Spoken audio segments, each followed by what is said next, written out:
Hello once again, fellow wrestling belt enthusiasts. Today's acquisition and review is a custom translation of a classic design and is brought to you by Tanveer Khurshid of Dream Championship Belts.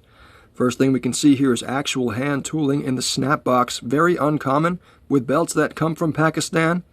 And this specimen is a 4mm zinc CNC engraved version.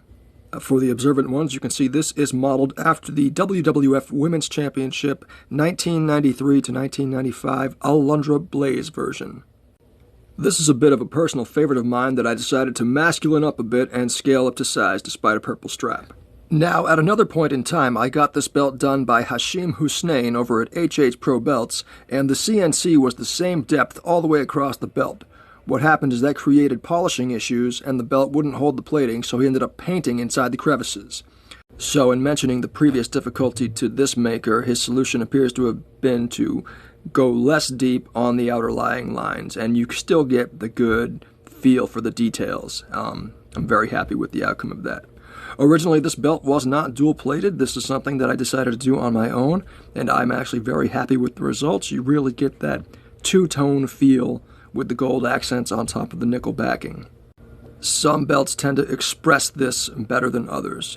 Of course, instead of the block logo on the outer side plates, I went with a star shape as well as in the main plate. The belt that this was modeled after originally had the second set of circle side plates, but the second and more popular version eliminated the side plates and then relegated the circle to a logo plate, as you'd see on many other belts.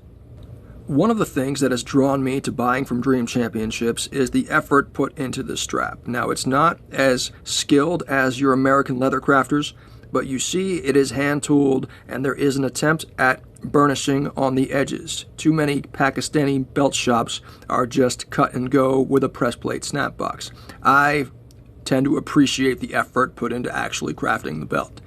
On top of that, these belts have come to me in very fast turnaround time. If you see there's a large scratch across Asia. That is my fault. I dropped the belt. I damaged it. I am kicking myself mercilessly for that. I will say, though, that I feel the overall beauty of the product has not been negatively affected by that issue. Taking a look at the backing here, everything appears to be nicely connected, tight, no loose ends, not a lot of bubbling, plenty of bolts to hold the belt in place, and it is secured properly with nuts and knots screwed through the plates. So, the flexibility of the strap itself is mid-level, and right now this thing smells like the purple dye that was used to color it. I do like the tones that have been created, though.